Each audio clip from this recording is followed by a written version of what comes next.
Bonjour Laurence, Bonjour Rodolphe. merci de m'accueillir, ça va? Très bien, je te Ça va? remercie. Oui, oui, On est au Lamentin, oui. c'est là qu'est basée La la compagnie. compagnie, oui, tout à fait. Notre siège est là.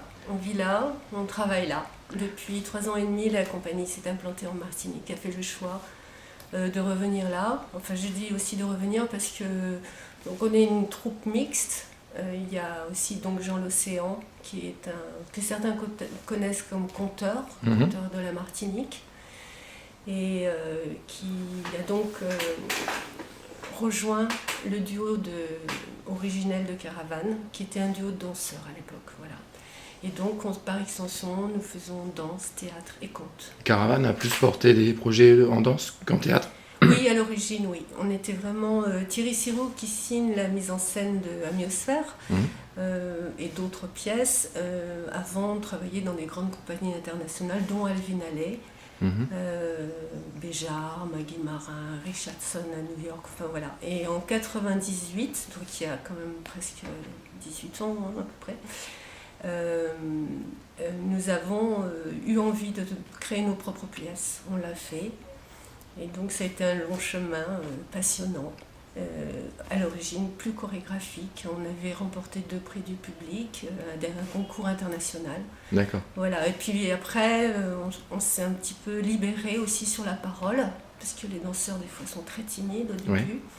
Et puis on a commencé à parler, parce que s'attachant à certaines pièces qui avaient un aspect un peu narratif, il fallait de temps en temps apporter, non pas des explications, mais aussi enrichir le vocabulaire chorégraphique d'une autre dimension, celle des mots. Et donc la Amniosphère qui va être présentée la semaine prochaine au Théâtre Aimé Césaire, c'est un spectacle hybride du coup. Voilà, exactement, danse et théâtre. C'est-à-dire, à certains moments, nous privilégions la vision, on dirait, un peu instinctive qu'apporte la danse, brute, sans l'interférence de la pensée. Voilà, simplement le visuel, toujours du sens. Hein. Je Mhm. pense que les mouvements ne sont pas choisis au hasard. Et le souci n'est pas qu'esthétique, le souci est d'apporter de la justesse. Voilà, et donc le mouvement doit le porter. Alors il est né comment ce projet? C'est toi? Oui, C'est vous c'est-à-dire, trois ou... en fait, l'idée de... Parce que l'amiosphère parle de la vie fœtale, enfin c'est attaché à restituer un petit peu toute l'amplitude des phénomènes physiques, mais aussi émotionnels, entre la mère et son tout petit qu'elle Mhm. porte. Et donc l'idée m'est venue. Moi, c'est vrai que j'avais été une année étudiante en faculté de médecine. Et je me souviens que j'avais été absolument émerveillée en histologie, cytologie, c'est-à-dire la vie de la cellule. Et quand on se penche sur l'infiniment petit, je pense que les scientifiques qui se penchent sur l'infiniment grand ont ce même vertige devant quelque chose qui ressemble à la perfection. C'est incroyable ce qui se passe. Et c'est cet éblouissement un petit peu qu'on a voulu, qui sous-tend la pièce quand même. Mhm. C'est-à-dire qu'on est devant un énorme mystère, on ne sait pas d'où vient la vie, nous sommes constitués d'atomes comme la matière inerte, mais pourtant nous, on vit, on meurt, on se reproduit, ce que ne font pas les objets. D'où vient cette vie, on n'en sait rien. Et puis quand on regarde par exemple comment se forme, sans qu'on s'en rende compte, une femme qui est enceinte au début ne le sait pas vraiment, les choses se font toutes seules, c'est extraordinaire ce qui se produit, d'une simple cellule qui se divise, se redivise, se redivise, on ne sait pas quel chef d'orchestre orchestre le tout. Voilà, c'est absolument étonnant, et en même temps c'est extrêmement proche, enfin, nous avons tous connu cet état, où nous avons transmis la vie, donc nous avons porté Mhm. un enfant en ce qui concerne les femmes. Et il se joue beaucoup de choses en fait, parce qu'une femme, lorsqu'elle est enceinte, vit à sa propre vie, malgré tout, même si elle est déjà toute tendue vers son bébé, elle a sa propre vie, et donc elle est traversée de quantité d'émotions. Et ces émotions, c'est incroyable, mais tout le fœtus les capte. C'est-à-dire il y a déjà, en fait, en se formant, l'enfant est déjà en relation et crée son premier lien affectif, plus ou moins heureux. Nous n'avons pas tous la même histoire, on est dans le ventre de notre mère. Et donc là, ce mystère, au début de la pièce, en tout cas, c'est comment le nouveau-né va arriver chez ce personnage, chez cette femme. Pourquoi Voilà. Alors, bon, c'est beaucoup documenté, mais il ne fallait pas faire un cours de science. Oui. On est dans le registre du spectacle, du poétique, de l'humour, enfin, de la sensibilité, et donc il fallait prendre un angle d'attaque. Ce qui n'était pas évident, parce que parler de quelque chose qu'on ne voit pas et qui est très minimaliste dans ses manifestations, eh bien, c'était assez compliqué. On s'est beaucoup documenté, on a pris l'optique d'une petite âme. On n'affirme pas que c'est comme ça, que ça se passe, mais c'était joli. Une petite âme qui cherche un ventre de maman pour s'incarner. Alors elle va plus ou moins faire passer un casting, elle va s'enthousiasmer pour certains couples qu'elle observe, mais pour telle ou telle raison, stérilité, ménopause, parce que ça ne fait pas partie de leur projet, etc. Bon, ça ne va pas pouvoir se faire. Et finalement, cette petite âme va... Il y a une phrase de Paul Éluard qui est très belle, du poète Paul Éluard, qui dit « Il n'y a peut-être pas... comment dire, ce qu'il disait exactement, il n'y a pas de hasard, il n'y a que des rendez-vous. » Eh bien voilà, il y a un rendez-vous entre une femme, c'est une concierge, je me suis un peu inspirée d'un personnage que j'ai connu quand je vivais à Paris, une concierge qui, dans sa loge, qui sortait les poubelles le matin, petite vie, mais quelqu'un de simple et de très bonne, qui en fait rêve d'être maman. Et puis elle va se retrouver un matin, voilà, ça frappe souvent à sa loge, on lui amène pour le courrier, pour les poubelles, pour ci, pour ça. Et en fait, un jour, un homme va passer, un de ses locataires va lui demander si elle peut lui repriser un pantalon. Et en fait, ces deux-là, le temps d'une soirée, vont s'aimer, vont se rapprocher. Voilà. Et l'homme dit qu'il va repasser le lendemain, chercher le pantalon, parce qu'elle lui a promis qu'elle allait lui repriser ça. Et en fait, il ne reparaît pas. Et pourtant, de cette soirée d'amour entre eux, d'approche en tout cas, eh bien, la femme va tomber enceinte. Qu'est-ce qui va se passer? Cette femme va se sentir délaissée puisque l'homme ne reparaît pas, et donc cette grossesse qui au début était une pure joie et un grand sentiment d'exaltation va finalement devenir beaucoup plus difficile pour cette femme, parce que c'est pas comme ça qu'elle envisageait d'accueillir un enfant. D'accord. Voilà, et donc c'est là-dessus qu'on articule après le déroulement de la pièce et tous les enjeux. Alors la petite âme on a pris le parti de la représenter. C'est immatériel, c'est de l'ordre spirituel. On lui a donné corps par une sculpture de Pauline Aurel, qu'on a découvert comme ça par hasard. Elle était exposée à la mairie du 17e à Paris. On était à Paris à ce moment-là. On a vu ça, on s'est dit, mais elle est légère, elle est transparente, c'est en fil de fer grillagé.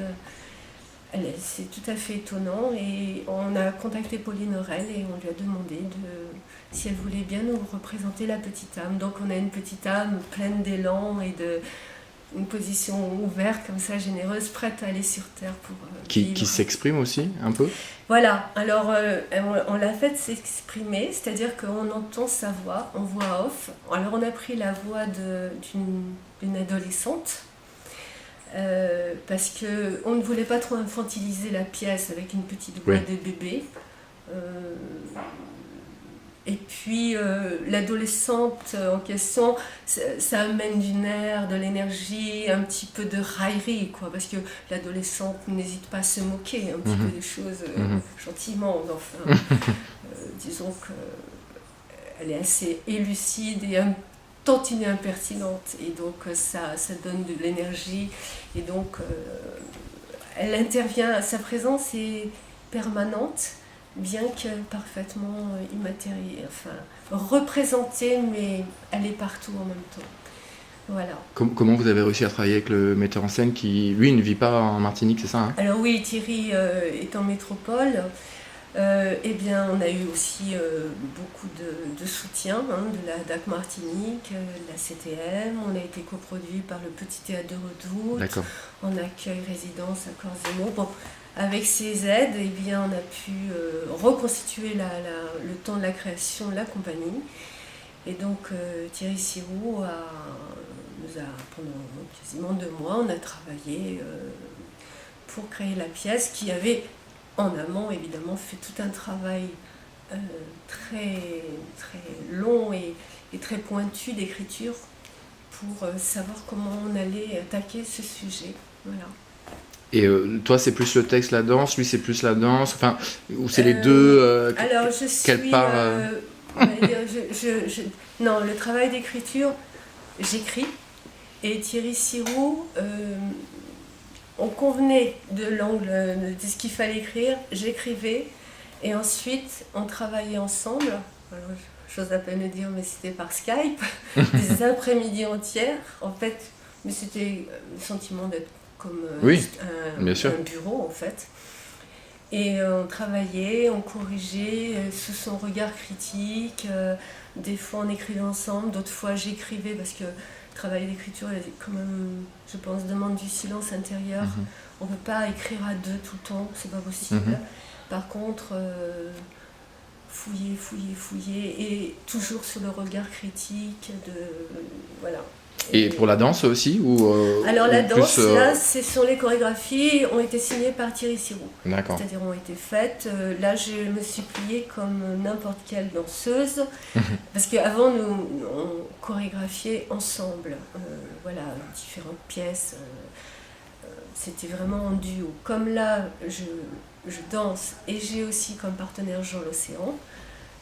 Là, on a suivi rigoureusement les décisions de Thierry Sirou. Enfin, voilà. Et Jean avait une expérience de danse déjà ou Jean a eu une expérience dans une précédente Zao, une pièce très corporelle. Voilà. Ouais. Et donc, on s'appuie, qui travaillait sur les origines du monde et les origines.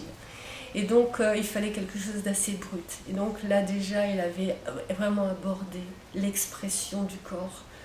Alors après, disons on règle des choses en fonction de...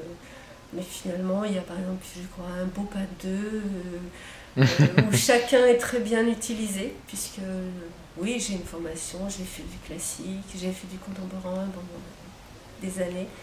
J'en ai, mais ça fonctionne très bien. Voilà.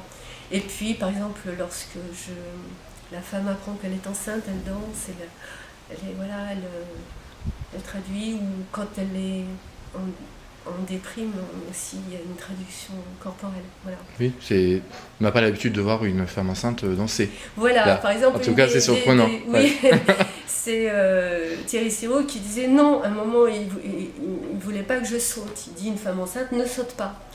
Donc, c'est vrai, j'ai été enceinte et au bout de 3 mois et demi, je me suis calmée. Je voulais toujours faire mes cours, mais j'ai arrêté. Moi.